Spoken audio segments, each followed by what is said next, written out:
ধান শিলে বৃষ্টিতে একবারে একটা মাটির সাথে হয়ে গেছে, মিশে গেছে। আমি এই ভুই দেখে যেছি, আমার স্বামী বাড়ি যেয়ে কান্দি লাইলো হয়ে গেছে। আর আমার ভর্তি, আমরা গরিব বেশি বন্ধক দিয়ে না আবাদ করছি, শিলে বৃষ্টি এমন হয়ে গেছে, আমরা আর কি করবো, কিচ্ছু নেই।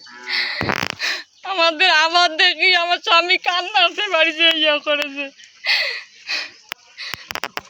এখন আমাদের কোনো সাহায্য করার মতো কেউ আইসে নেই। তো মনে করো যে ক্ষয়ক্ষতি বলতে হবে, শিলে বৃষ্টির যা অবস্থা, আর ভুট্টা তো শুতে গিয়েছে, তারপরও ধানেরও খুব ক্ষতি।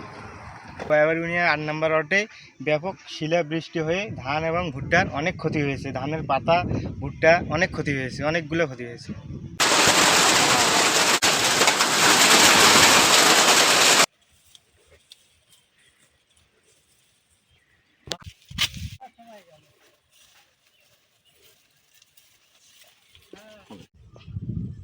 আট বিঘা জমি ভুট্টা লাগাচ্ছি, সব শেষ হয়ে গেছে, এবং 4 বিঘা মাটি ধান মানে ওটাও নষ্ট হয়ে গেছে।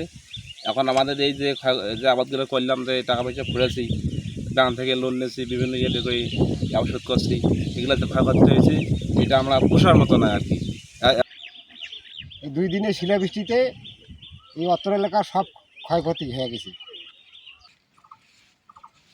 এটা খসকে ভুট্টা করলো রে, বাবারে বাপ, যেগুলো আবাদ করছে, আমাদের তো চায়না আবাদ নাই, সব নির্ভর এই ভুট্টা খাতের উপর। সবগুলো একবারে শেষ হয়ে গেছে, কত পরিয়া চায়না ধান একবারে শুয়ে গেছে, কিন্তু সবচেয়ে ভুট্টার ক্ষতিটা বেশি হয়ে গেছে।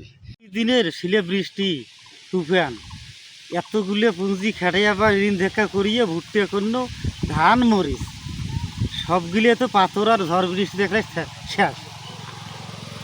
এখন যদি সরকার, নতুন সরকার আসলো, যদি কোনো এই বিষয়ে পদক্ষেপ নেয়, তাইলে গরিব মানুষ বা যারা ঋণ টিন করিয়া এই যে এতগুলো চাষাবাদ করলে পুঁজি খাটান, যদি সরকার কিছু পদক্ষেপ নেয়, যেহেতু নতুন সরকার তারেক রহমান, যদি এ দেশের নতুন সরকার আসার পরে যদি কিছু পদক্ষেপ নেয় বা ওনার কিছু লোকজন দিয়ে এগুলো তদন্ত করে দেখায়, যে তাছাড়া তো এই যে উত্তরবঙ্গে এমনি অভাব, মানুষ এই এলাকার মানুষ এমনি ঢাকা, বগুড়া, কুমিল্লা খাটিয়ে খায়।